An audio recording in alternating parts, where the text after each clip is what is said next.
toutes et à tous. C'est donc la deuxième session de questions-réponses à partir de l'ensemble des questions que vous avez pu poser dans ce contexte de fermeture des établissements scolaires. Nous allons aujourd'hui traiter des questions qui tournent autour de la réouverture des écoles, des collèges et des lycées, et puis des questions en lien avec les examens. Beaucoup de questions autour de tout cela, et donc voilà, je vais pouvoir y répondre.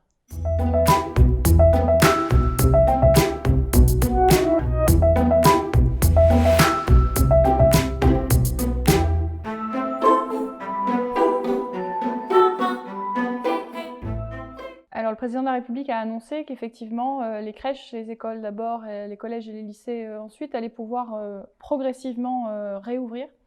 Et nous sommes très attentifs à cet adjectif, à cet adverbe progressivement. Il a également annoncé que le gouvernement devait venir avec des propositions opérationnelles d'ici 15 jours.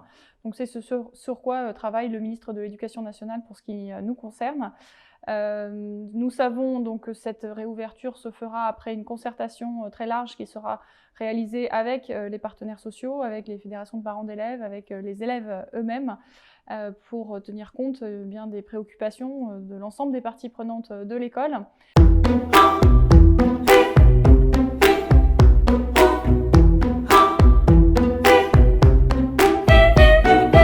Bien sûr, cette réouverture ne pourra se faire qu'après s'être assuré que les conditions sanitaires le permettent, ce qui nécessairement implique déjà un nettoyage complet des locaux scolaires, une attention également bien sûr à la disponibilité du gel, des gels, du savon. Voilà. Donc ces conditions-là sont extrêmement importantes. Le ministre a commencé à parler aussi d'organiser une pré-rentrée dans les écoles et les établissements scolaires, un petit peu comme on le fait pour la rentrée habituellement en septembre, qui permettent au personnel de se retrouver et pour construire cette dernière partie de l'année scolaire. Tout cela doit être fait si les établissements réouvrent, si les écoles réouvrent, c'est d'abord et avant tout avec un objectif social. Car vous le savez, nous avons aujourd'hui malheureusement une petite minorité, mais néanmoins un bon nombre d'élèves qui ont décroché. C'est à peu près 4% des élèves dans notre académie, mais ils sont beaucoup plus nombreux en maternelle, en CP, beaucoup plus nombreux en SECPA, en ULIS, en lycée professionnel aussi. Et donc c'est de manière privilégiée pour les élèves qui sont aujourd'hui en risque de décrochage, qui sont aussi potentiellement dans des situations difficiles à la maison, que les écoles, les collèges et les lycées doivent réouvrir. Cette réouverture, elle va nécessiter aussi une réflexion pédagogique sur la façon dont l'établissement scolaire, l'école, va pouvoir s'organiser sur cette dernière partie de l'année. Une réflexion pédagogique pour que le temps scolaire soit un temps véritablement utile pour les élèves et pour les professeurs et pour l'ensemble de la communauté éducative. En quelque sorte, il s'agit de retrouver les fondamentaux de l'école après la période que nous connaissons encore actuellement.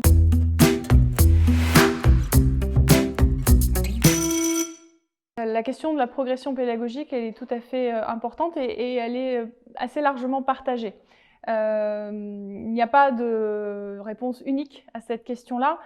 Simplement dire que certains d'entre vous, la plupart d'entre vous, avaient commencé à aborder des notions nouvelles et donc à avancer dans le programme pendant l'enseignement à distance. C'est la 5e semaine ici d'enseignement à distance et effectivement le temps est un peu long pour faire uniquement des révisions et de la consolidation.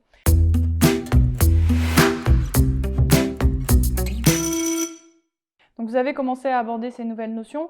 L'un des objectifs à la reprise, c'est bien de déjà faire le point sur l'acquisition de ces nouvelles notions avec les élèves.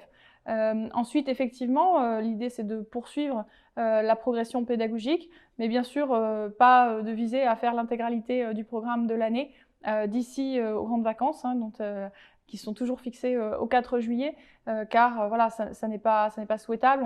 On ne va pas gaver les élèves comme des oies, donc il faut faire des choses qui fassent sens et les professeurs là-dessus sont les mieux outillés pour savoir ce qui est possible de faire avec la classe.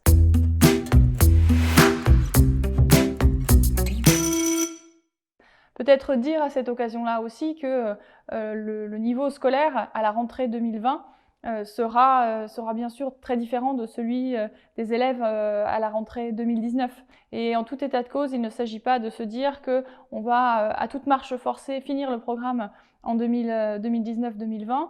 Et ces éléments-là sont vraiment extrêmement importants. Voilà, le système éducatif devra s'adapter à la rentrée 2020.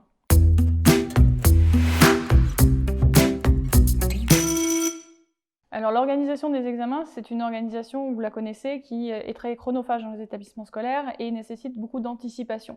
On n'avait pas, avec l'évolution de la crise sanitaire, la visibilité qui permettait l'organisation des examens, une bonne organisation des examens.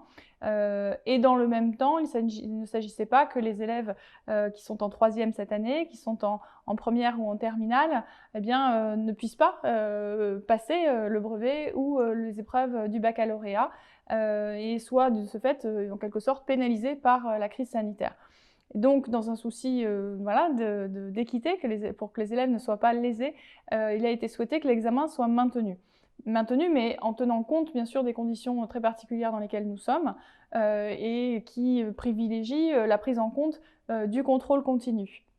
Le contrôle continu, c'est-à-dire les notes que vous avez données depuis le début de l'année scolaire, depuis septembre 2019, qui sont recensées dans le livret scolaire de chacun des élèves, que l'on puisse faire la moyenne de ces notes, à l'exception des notes qui auront été données pendant la période de confinement, mais en incluant les notes qui pourraient éventuellement être données quand nous reprendrons les enseignements en présentiel.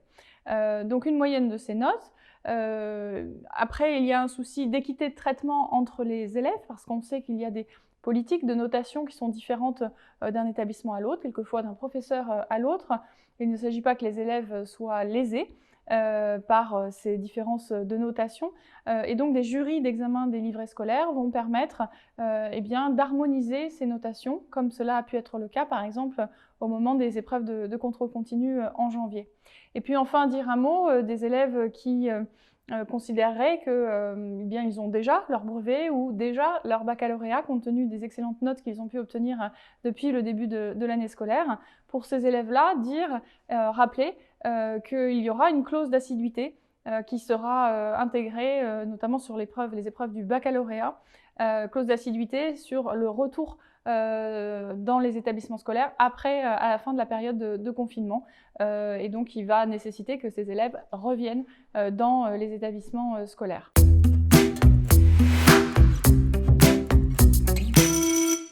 Sur les épreuves de contrôle continu, donc les notes obtenues aux E3C1 sont bien sûr maintenues.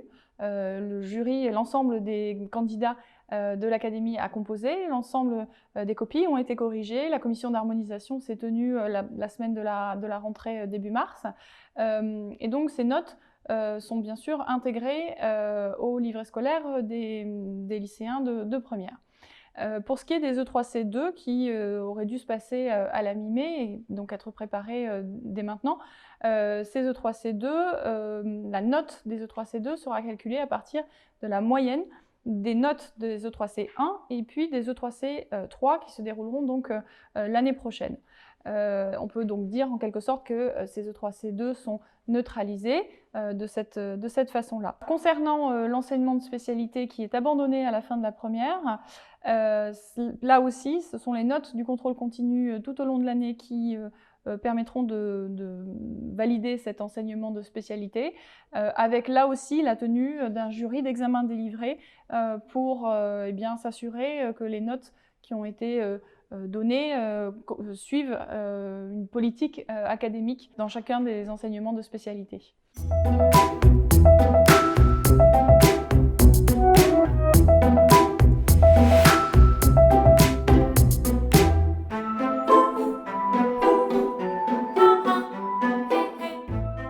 Alors de la même façon, en lycée professionnel, que ce soit en CAP, en BEP ou pour le bac professionnel, ce sont les notes de contrôle continu, donc les notes de CCF qui ont déjà été passées, qui compteront pour l'obtention du diplôme, que ce soit le CAP, le BEP ou le bac professionnel.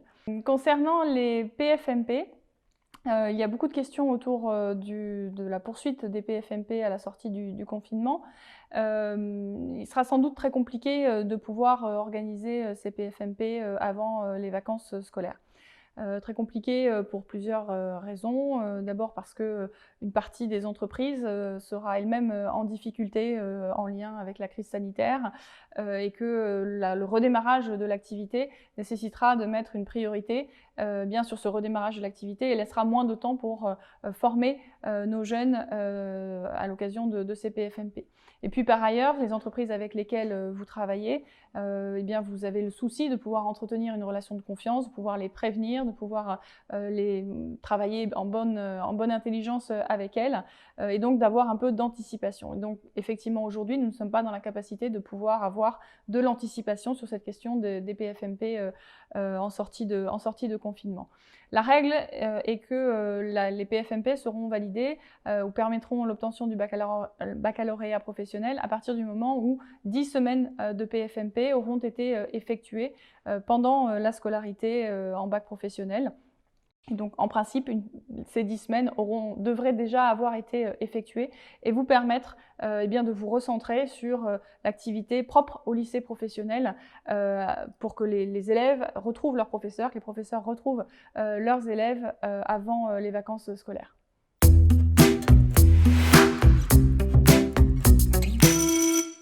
Pour terminer, je voudrais dire aussi que il y a une foire aux questions qui a été faite sur la question des examens. Qui est disponible sur l'intranet académique, qui est actualisé très régulièrement, que je vous invite à consulter. Et puis, vous avez posé d'autres questions et donc voilà, je vous donne rendez-vous pour la prochaine session. D'ici là, portez-vous bien et merci de ce que vous faites.